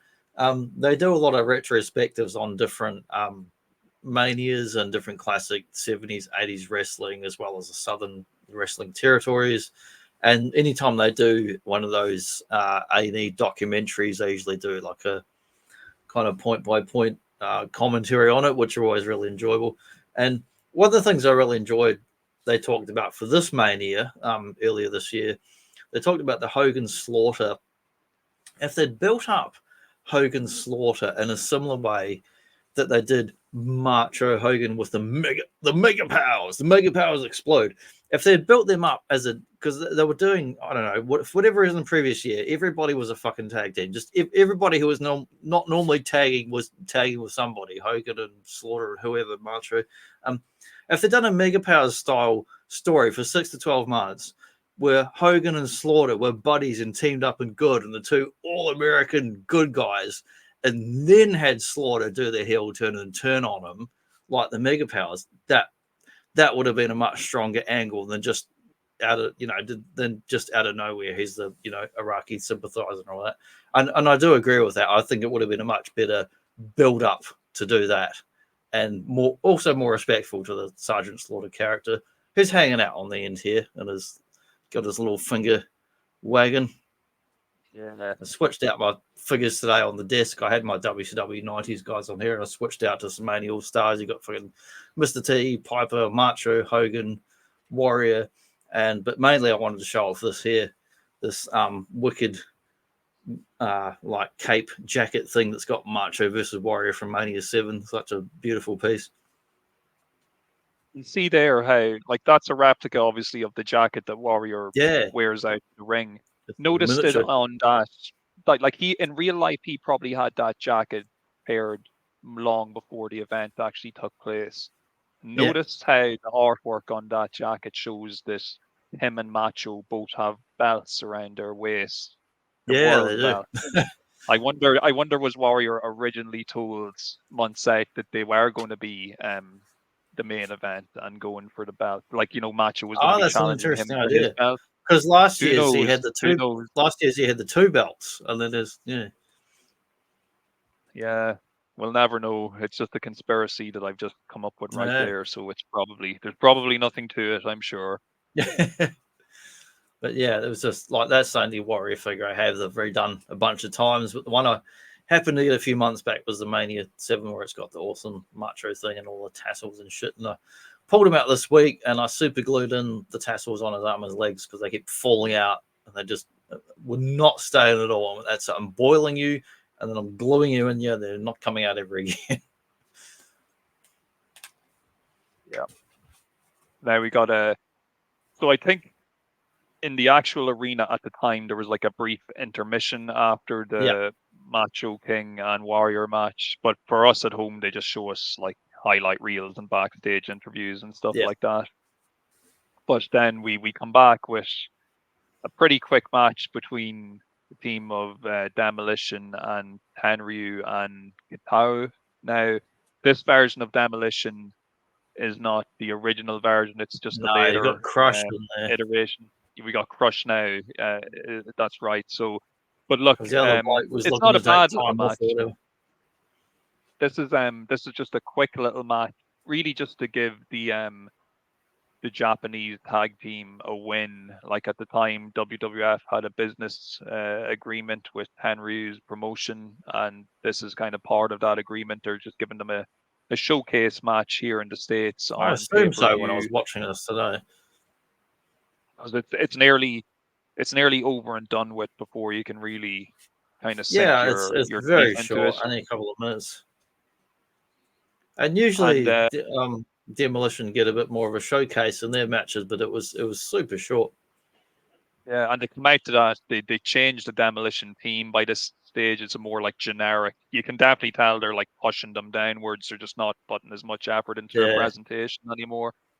And look, it's kind of the swan song anyway for Demolition at Manias, because one guy is gonna go on to become Hawaii Crush, and the other guy is going to be like the Repo Man. So yeah. it's the end of the line, and Like, look, Demolition, look, you'll get some royalties from that one more video game, and that's it. You're out of here. that's it. Look, we have the Legion of Doom now. We don't need you guys anymore. That's it. There, you've served We're up your at one purpose. point, we're up to 3 Mad Max inspired tag teams, and now we're just pushing the other guys out. Well, one thing that's not forgettable is the next match, which is between the Big Boss Man and Boss Mr. Man. Perfect. It's a great match. We get some nice interviews before it, and this is just an excellent example of Mr. Perfect just being awesome, and Boss Man also being awesome, I because love when the he two takes of his them just belt off and starts whipping you with it. And it's yes, like, oh, that's nasty. great moment, and even like everything. Boss Man is so like slim and in good shape He here. It's is. He amazing. is there. He's just in great shape, and Doesn't he's have the just full belly like the later mid late 90s. He's got a massive belly. yeah, and he's so quick. He's like moving around the ring like a cat. He is just on a Yeah. tear, and every time he hits Perfect, Perfect just takes these spectacular bumps. Like even when Boss Man closes him on the outside of the ring, and Perfect does like a full 360 flip. Like it's just amazing how he could take those bumps. And we also get a nice cameo appearance during this match from Andre the Giant, who is sick of Bobby Heenan's shenanigans. So he Yeah. he runs down to run some interference, which unfortunately leads to the Big Boss Man getting the DQ, or the match being thrown out or whatever by the referee because of all the shenanigans with the Heenan family and everybody running out. It's a nice little moment for Andre, because we won't see Andre again now after this. This is it. Yeah. This is the last hurrah. I noticed when I was watching this last weekend, you can really see his hair is starting to go grey, and he's aged a lot in between Yeah. manias, and he's very bad on his feet here. He's He's clearly very kind of wobbly. struggling. But it's a nice moment for him to get out in front of the crowd, and to stand tall with the Big Boss Man after the match. And yeah, we won't see Andre again after this moment. So yeah, drink it in. It's his kind of final time in the WrestleMania spotlight here. Yeah, it's nice he gets to walk on, doing a bit of interference in that. Yeah, it's a memorable appearance for him for sure. And I it's find it nice that funny he's when they still actually bother with a disqualification of matches, because so many 90s matches have all kinds of crazy rules and weird stuff going on, and it's like nobody gets counted out, nobody gets disqualified when you get into the later matches in the 90s. But it's nice to see someone actually get disqualified and they follow one of their rules for a change. Yeah, look, and I like countouts and disqualifications when they're used in the right circumstances. There seems to have been this kind of expectation that kind of emerged with modern wrestling fans, or maybe even just long-term wrestling fans, that you have to get like a clean finish in the match every time, no matter what. Yeah. Like someone has to win by pin or submission. And sometimes that just doesn't always work. Sometimes you need to do a DQ finish or a count out finish or a fuck finish. It just has to happen. I like when they have a reasonable match, and somebody won, but they kicked out, and then some other guy won, but he kicked out. Someone runs in, there's a bit of interference, but then we accidentally elbowed and knocked the referee out. We have to get the second referee out. Then someone else comes on into it. Goes on and on. Yeah, round and round she Oh, they've goes. got a Where match. she'll stop, nobody knows. Yeah, no, That'd be they'd my kind of absolutely match. serve Would the be like, purpose. if you're like, John, go on and do a wrestling match. You're a skinny little bugger and idiot could beat you. I'm just going to knock the referee out and no one can count me out because the referee's out. And like, don't get me wrong, like there's a time and a place. Like if you ended like say Hogan versus Savage in a DQ or Hogan versus Warrior in a count out, you'd be pretty pissed off. Like there's just Yeah. certain times where it's called for, and then other times you need to go for the clean finish. Oh, for sure. So, Greg speaking Valentine, of he which, we gets got another very short match here. very short match. I'm pretty sure this after this match was done, Greg Valentine more or less just quit the company. So this is actually another kind of last match for a guy we're seeing here as well, until he might make appearances later on sporadically. But as a full-time guy, Greg Valentine, he gets the quick squash loss, the earthquake, and then bang, he's out the door. And up until now, I'm pretty sure we've seen Greg Valentine on every WrestleMania we've covered. I don't think he's missed a show, and this will be his last show now. So, fair play to Greg. He showed us everything he had. He didn't wrestle last year, but he did do his song with Honky Tonk Man, so we got to see that. So he's appeared on, he's at least made an appearance on every WrestleMania we covered up until now. So see you down the line, Greg. And Earthquake's wearing an alternate outfit, and then you had Earthquake, and then you had his tag team business with Typhoon and whatever as the natural disasters. And then he also went over to WCW as like the Shark or something like that. That's right. I haven't seen any of that. I've reading about it. I didn't realize he had been on that as the Shark. Yes, which is basically that outfit there slightly changed with those little zigzags. Yeah, and I think he gets a tattoo of a shark to cover over the tattoo of a tiger he has at the moment. That's a shame because the tiger is much better. Yeah, he goes to WCW where he becomes a member of the Dungeon of Doom faction, and that's where he gets the name of the Man-Eater Shark. Right. He's a man-eater, all right. Look at the size of him. Bounce around the ring. Greg had enough after this match. He's like, you know what? I'm better than losing in like a couple of minutes on a Mania. Oh yeah, going to go work somewhere else. The weird thing is, this is like in the last third of this Mania. It's not even like towards the beginning where it's like, okay, do a squash match, we'll pay you, go home, relax. It's like, no, you got to sit around for all this fucking time just to do a squash match. Yeah. Yeah, he just, he had his fill, and, he'd worked hard for them and probably just thought he deserved a bit better. Hard for the money. Yeah, he's gonna go back down south for a while and rethink his options. Yeah, I feel like they just WWF never used Valentine to all his best. Like, he's just a phenomenal fucking wrestler and talent. And it's just another guy that they never had the best angle or best matches for him. Like my favorite match is watching the old Piper and Valentine doing that insane fucking dog collar match where Piper goes deaf in one ear and is like, and then they've got to go out and do it for like couple of months on the road as well.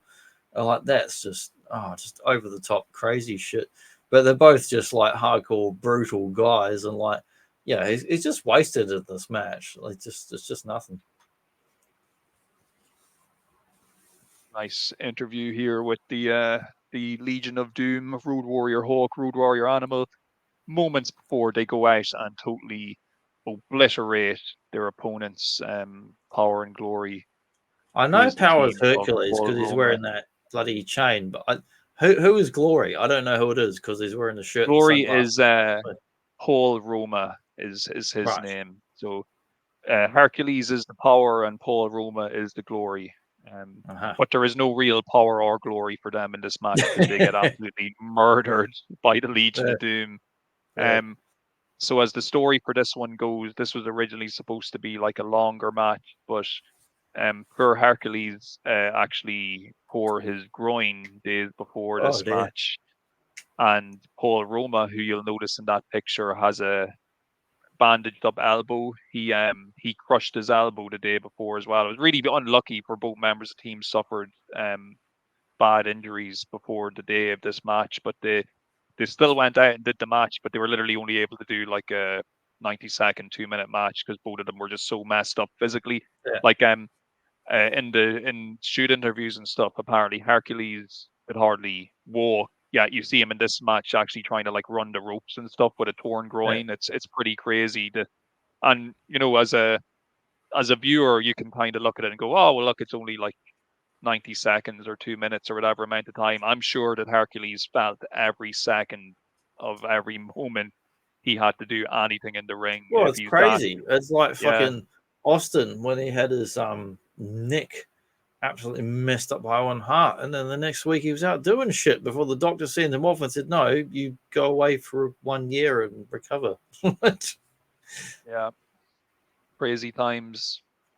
We get some kind of nice highlight packages now to get us to where we are in the storyline between Ted DiBiase I could and do with Virgil. one of those foot massages about it. Yeah, I'd probably rather get one from Queen Sherry than Virgil, though. Yeah, I'll go with Queen Sherry because Virgil's probably not too happy about it, to be honest. Yeah, well, look, you know, Virgil, he's become dissatisfied with his role as the $1 Million Man's, you know, he's been treated like absolute dog shit now for the best part of a few years by the $1 Million Man. He's his manservant. I do like the build up of this angle because it feels natural that, you know, $1 Million Man who takes advantage of everyone, and of course he takes advantage of the guy who's, you know, just as paid sort of lackey or servant, that he's eventually going to tend to turn against him. So I feel like this is a good angle that's, you know, that's going to make sense and not forced or anything. Yes, and the reveal in the lead up to the match as well that Roddy Piper is going to be in Virgil's corner and like training him for the match, you know, and it gives Virgil a bit of a lift as well because, you know, like with Virgil, he always played his role well, but he was always like a stooge. We're used to seeing him just be the lackey who gets beat up. So I do think that they probably felt they needed Piper to give him that extra bit of a boost where people would actually think, oh, he's in with a fighting chance to actually to go out there and go toe to toe with Ted DiBiase. Yeah, he's very capable as a wrestler or talent, but you know, he's always playing that, you know, second stringer to $1 Million Man. $1 Million Man, of course, coming out with the classic look and the $1 Million Championship as well. Always looks amazing belt around his waist. All the bling. I wish they'd do another bloody figure of him in that black robe because they've only done the last 5 years. They wanted the green robe, and I'm like, I don't want the green robe. Just give me a classic one. I think I'd actually like a replica of that $1 Million belt. I just think it looks cool, and it would look. It's the type of thing that you could probably have in your house as like an ornament, and nobody'd have a clue what it is. You know? But yeah. So we got a fun match between you know, Virgil and $1 Million Man, and like, you know, Virgil, he's athletic, he can do some stuff, but Ted DiBiase is great at actually kind of leading him through the match and just really pulling as good a match out of Virgil as anybody could. I like when Piper gets those crutches and starts smacking them with. That's right. Yeah, Piper, who had supposedly been in like a car accident prior to this, that's supposed to be the reason he has the crutches. But yeah, he's no problem getting up and laying into people with those crutches when needs be. We see even here, he's and then it goes bananas. Sherry comes out, then they're beating up the refs, then they've got a second ref. What's the angle with Sherry? Why is she coming out? What's her involvement? So Sherry is now, she's literally already in the process. There was always kind of a bit of a heel alliance going on between Macho King and $1 Million Man. But in the background, Sherry, she's already actually now. We've seen she's beat up Macho King pretty much, and now she's gone fully over with $1 Million Man. He's her new Right. meal ticket. We're going to be seeing Sherry appear in a lot of segments and angles with $1 Million Man over the next few months, which are pretty fun. They actually have a good on-screen chemistry as well. Yeah. $1 Million Man and Sherry. So yeah, I know Sherry. Even I've though seen things, some of those post this match, but I didn't like when I was watching this. I was a little bit confused what was going on. yeah, and like she's already changed out of her Queen Sherry garb into something a little more elegant that would please the $1 Million Man. I'm sure he was like, in storyline, he's probably like, oh, you're not with that loser Savage anymore. Now you can get with a real man who's got real money, look after you, and really treat you like a Stay away queen, from like them you bloody deserve. baseball guys. Go with the football guy. That's the best advice. Yeah, it just goes to show how versatile Sherry Martel is as a performer, that you can just switch her from this like role to role seamlessly, because she'll even be later on become the manager of Shawn Michaels like the Yeah, that's following right. year as well. So she's And do a bit of a sing song with the old "Sexy Boy" or the song. that's on that. right. So yeah, she's quite the talent, is our Sherry. Yeah, it's like Jimmy Hart. She's like very talented, or Bobby the Brain, appearing in many different corners, many different roles and scenarios. Yeah, fun match. With not a clean finish, but it's the right finish for this type of match to give it the count out. And Ted's another like Southern wrestling star that I feel like he's one of the few that WWF managed to actually use well. Like most of his matches are pretty decent. I mean, to credit his own talent and ability, but unlike when they sort of misused Greg Valentine or Dusty Rhodes, for whatever reason, he's a Southern guy who worked out fairly well in this era.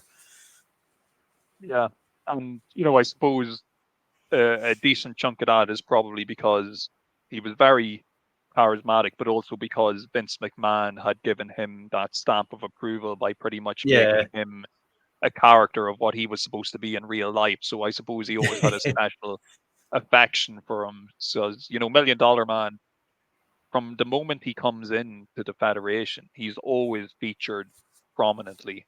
So He is. he had a really good run. And I reckon he's some of the best promos, and like he talks a good talk, but the quality of the video, they get him in the car and his hair's all nice, and they're little miniature movies, some of his promos. Oh, they're so good. And like not long after this, I'll actually send you the video after we finish recording today. There's a great kind of video they shoot of where when Ted DiBiase, he'll be feuding with Tito Santana later in the year, and him and Sherry drive to the neighborhood that's supposed to be Tito Santana's home neighborhood, and like they're going around. It's a real kind of like run down type of slum looking poor area, but of course the $1 Million Man is going around being a total dickhead to everybody and flaunting his wealth. And they go to this house and it's like, this is the house that Tito grew up in, look at it, it's a slum and all this stuff. He's a he's funny character guy. I really want to get a bloody action figure of that. They keep not doing enough of them. Yeah, we need more $1 Million Man action figures. I've got a Paul Orndorff coming, and I really want a bloody $1 Million Man. So moving on, we got Mountie, Jimmy Hart, and Tito Santana. The Mountie, who I always laugh at the Mountie. His music is hilarious. His whole getup is hilarious. I love the fact that once again, it's another excuse for Jimmy Hart to come out dressed in a completely different getup. This time he's got the full red blazer. And yeah, the Mountie is just hilarious. And we're kind of seeing the early days of the Mountie at the moment. He's eventually going to be going on to have a short run with the Intercontinental title, and a lot of other interesting things are in the Mountie's future that also involve, trying to electrocute people with his cattle prod and stuff like that. He gets up to all sorts of hijinks and shenanigans. But yeah, an hilarious character is the Mountie. And yeah, he makes fairly short work of Tito here. It was so short, I could barely get enough images to fill a slide. That's why it's got promo stuff before and after. That's it. Like, it's over before you can even really think about it. But yeah, fun little match, just to give the crowd something, a bit of time maybe to go grab another hot dog or go to the bathroom before we get to the main event. Haircut. Of course, leading up to that, we get to see the highlights though of Sarge burning the Hulkamania t-shirt. What a scumbag, you know. And apparently they were going to burn an American flag. And I don't know the exact truth of it, but apparently it was Slaughter himself who was like, I don't want to do that. And then burnt the Hogan t-shirt instead, which is on a little stick and draped out like a flag. But then later on, they do burn the Iraqi flag and didn't have an issue with that.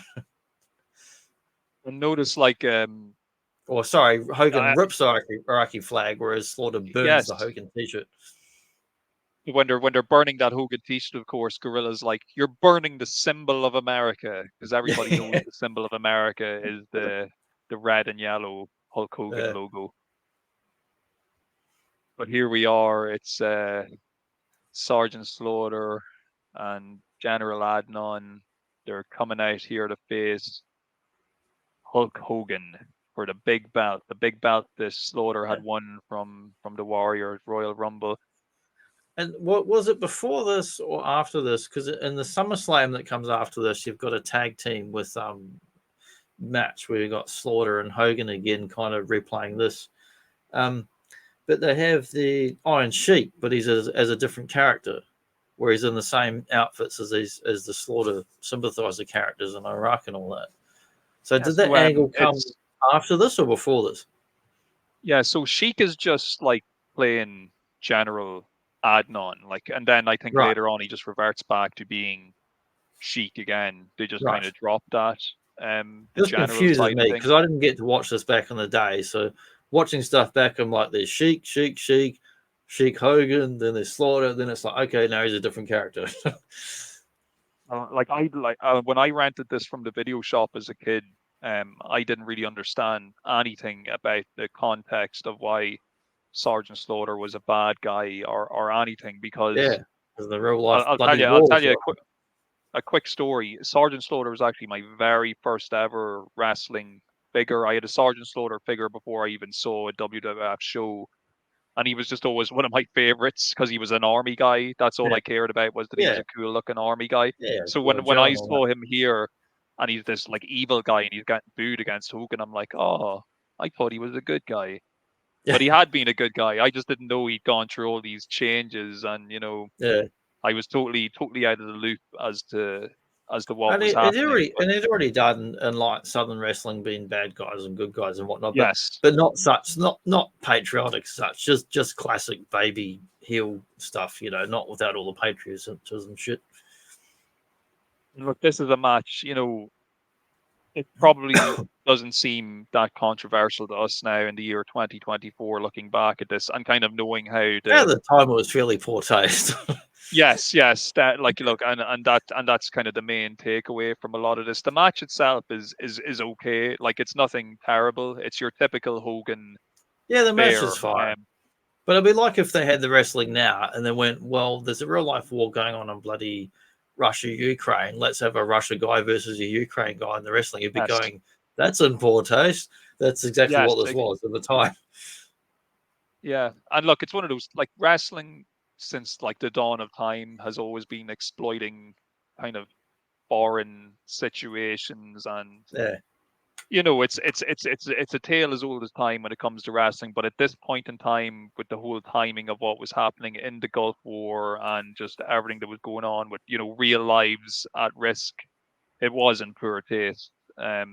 Especially when they were doing angles. Usually you have a bit of distance or time from, it's like if you make a movie about World War II, it's a number of years after it's finished, and Vietnam, it's after it's finished and done. Not while it's happening is often, fairly controversial. Deer Hunter accepted. Yeah, it's not like It's not usually a current event when these Yeah. movies are being made.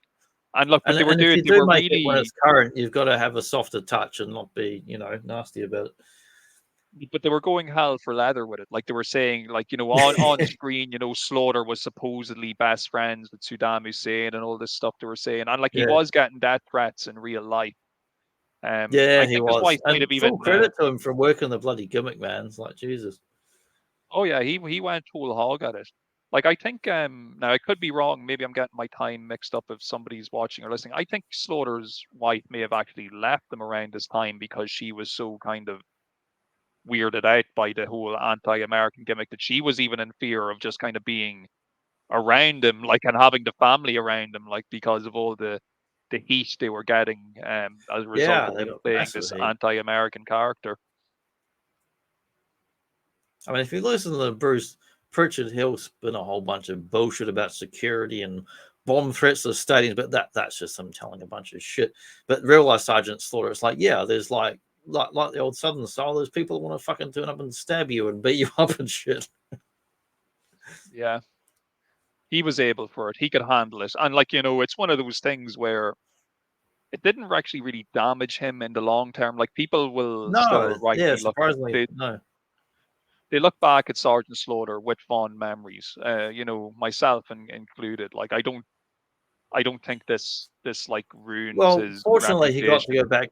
Eventually, got to go back to being Sergeant Slaughter, and then in the '90s, he had the he was Commissioner Slaughter, of course, through the whole Raw era and Attitude. He was Commissioner Slaughter, often wearing black and being one of the McMahon's stooges, along with like Briscoe and Pat Patterson.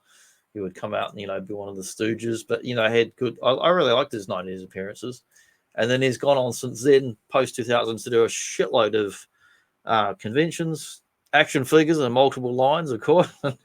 And even up till the most recent, like, what was it, bloody Joe convention that Bjorn was at and whatever, and Zazel and all that. He's done a hell of a lot of stuff post then, but people still really love him to this day. Yeah, and I think he's a really cool guy, and like I said, he'll always be like my first wrestler, so to speak, like a first action figure of any wrestling I ever owned, and just the first kind My of first action figure. conscious knowledge of wrestling was Sergeant Slaughter. So he'll always hold like a special place in my mind and in my memory for that. I always find it funny, if not ironic, that some of the best heels, like a Piper or a Slaughter, are like, oh, they're such bastards, but in real life, they're like such nice bloody dudes. And then the guys who are playing like Yeah. the big baby face, like a Hogan, are just fucking pricks in real life. They might be nice at the convention and sign your thing, but then you see all the dirt and nonsense they get up to when nobody's looking. It's like, oh, Jesus. Yeah, they'll be nice to you and sign that photo as long as you hand over the $50, Oh, brother. yeah, give me that $100. But yeah, like we were saying, it's fairly typical Hogan match. Slaughter he gets some heat on him for a long time, and then eventually I like Hogan when he just stomps does him the with the Hulk up. boot. That's the best. That's the Australian tradition, the booting, man. Get that boot. Yeah, and right to the boot him small up of the there like back. Bart Simpson style. It's a good way to wear down his back before he puts the crab on him, to try and Yeah. stretch him out. And I love just seeing the guy like Hogan, who's a non-submission guy, versus someone who does any kind of submission. I just want to see him suffer. Yeah, you want to see those extra long legs of his tortured and wrenched. Yeah, stretch him, like Bret Hart's dad would do, to stretch him good. This match, like I said, it's not a bad match really. It's fairly run of the mill. It probably would have been maybe more memorable if it didn't happen to appear on the same show as the Savage and Warrior match, which just totally eclipses it in every way. Yeah, It's just I hadn't thought about it till you mentioned it, but yeah, they could have easily reversed those, And it's a funny thing because, had Macho on top for a bit, but then Macho was on top and then back to Hogan and it's Warrior and it's back to Hogan, and the Macho kind of got a raw deal as far as being champion. He should have been up longer, like 2 or 3 years in a row, if you ask me. Yeah. No, I got you. But look, I suppose in the building on the night, Hogan dropping that leg and winning it for America was enough to send the For crowd America. home happy. USA Team number America, one. man. And, of course, it was Hulk Hogan's leg drop that kind of caused the chain of events, which single-handedly won the entire Gulf War. So we'll always owe him All those that. oil fields that got set on fire and were just burning for weeks on live TV, went into their leg drop. They just put them all out. Just solved it instantly. Poof, just went out. Like literally the moment the referee counted 3, the last bullet was fired during the Gulf War. That's a fact. That is true. Yeah, I love that Sergeant Slaughter figure. I need to get one. Listen up, maggots. Maybe if I just get the G.I. Joe classified one, that would be a good version of Slaughter to have That'd be with nice. my wrestling figure. It's a nice hat. Yeah, I'm glad to have any version of Slaughter, really, because it's a fucking legend. I do have another one. It might even be the one from this show, but he's from the old Jack specific line of classic superstars. I've never taken him out of the packet, though I probably won't at this stage because I've had him now for like 20-something years. I think he can just stay in his box and His be chin might happy. be going fragile. Might need to put a bit of glue under that chin. Yeah, look at that, ripping up the Iraqi flag like it's nothing. Yeah, there's nothing. Overseas flag, man. It's not. It was American flag. It burned it, and I'm sure there'd be a riot. But it's Iraqi flag, so it's okay. Yeah. I suppose we did comment that they would have been in that big massive venue if they'd actually sold enough tickets, but it is still pretty impressive looking, especially here when It's you still see a it big during these bloody final sports shots. venue. You can tell by the shape of it. It's a sports thing. Yeah. And they did pack it in. They had a good capacity crowd there, as they like to say. I don't know how it works for those other tickets. They sell through a certain amount, and they have some word they use when they basically give tickets away to fill up a stadium sort of thing. But I think apparently there's some of that. Gorilla keeps saying throughout the show that it's the biggest pay-per-view audience in history, but I think that's bullshit. Like, I don't think it's even as big as the year before or the year before that. They just like to say this stuff just to sound like it's bigger and better than the last time, Well, it's anytime I hear that stuff, I'm like, well, it's wrestling. It's a fantasy. They're trying to sell it to you. So I don't mind. I don't care if you tell me there's 1 million people out. I know there's not a million. But if you want to say it with really enthusiastically, I don't give a shit. One thing they did do with this, apart from broadcasting it on pay-per-view, apparently it was also broadcast across the American Armed Forces Network. So if you were serving in the military at the time, you would have been able to watch this show in your base, even if you were like stationed abroad or whatever. I'd be like, why the hell is Sergeant Slaughter on the wrong team? What? I'm sure there was very confusing. Like, lots of soldiers, Marines, whatever. They're sitting at base and they're watching the show, and as soon as they see that leg drop, they're like, "The war's over! Woo! War's over. We can go home! We can go home!" I'm sure that's exactly how it happened. At least that's how Hogan reckons it happened. So.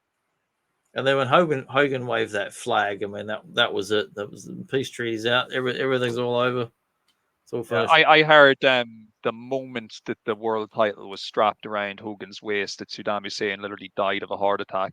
And then the guy that actually was on TV as Saddam Hussein was actually just a lookalike because the real guy died I think the moment that Hogan put that belt on, it flashed over to either Naked Gun or Hot Shots, was Saddam was just sunbathing and that bomb just drops on his chest. That was the same moment Hogan put that belt on.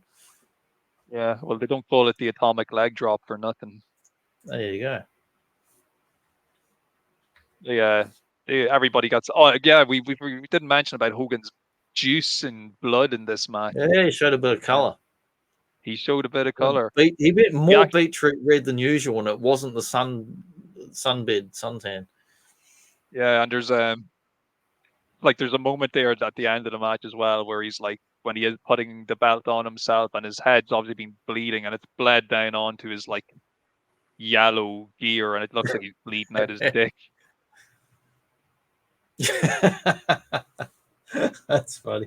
But yeah, it's Yeah, Hogan sporting the crimson mask. I don't think we've seen him bleed on WrestleMania since WrestleMania 2, so that was a pretty big deal. It's definitely more of a Ric Flair signature thing, for events and that, and him versus Harley Race. I mean, Ric Flair bleeds so much, but he seems to heal bloody good over the years.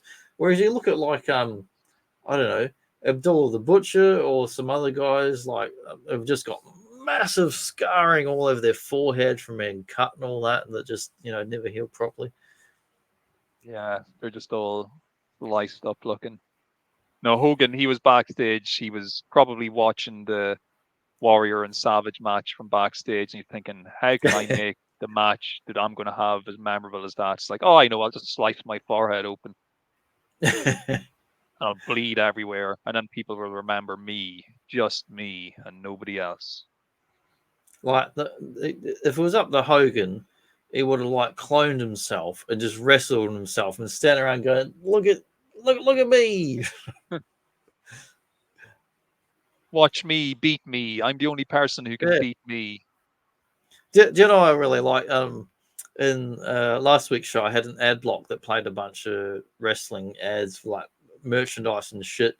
And the funniest thing was get the Hulk Hogan workout set and Hulk Hogan power bands and whatever. But in the ad, it was Paul Orndorff. Hogan was too busy. He couldn't appear his own ad. That's right. Fucking too hungover from partying with Vince McMahon to film his own ad. He was too busy fighting Zeus, I guess. I like Paul Orndorff better anyway, so I was happy to see him. Yeah, so look, folks, you learned today how the Gulf War was won. Don't believe anything you learned in school or through the news media. Just listen to me and Johnny and Hulk Hogan, and we'll tell you how it all went down. Yeah. Believe in Team America. That's what I say, because they'll tell you the factual history of everything. It was a moment for the ages, no doubt. And another WrestleMania in the book. Yep, in the can. So next week we have WrestleMania 8, which I will say objectively is a metric fuck ton better than Mania 7. I don't hate Mania 7, but I'm just going to say that number 8 is considerably better. There's a lot more memorable matches, and there's not a million matches. There's only 500,000 matches that have a decent amount of time. Yeah, no, it's going to be a lot of fun looking at Mania 8. I'm really looking forward to it. Cool. Well, we're going to finish up there and play the old outro music thingamy. Okay, folks. Well, look, take care. Say your prayers. Eat your vitamins. Take your steroids, and be happy. That's the way. Don't drop a people's elbow, because that's not till the 90s, not till mid to late 90s. Completely different era. We'll catch you next time. We'll get there.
I heard a clip again today, something I was watching or listening to on YouTube.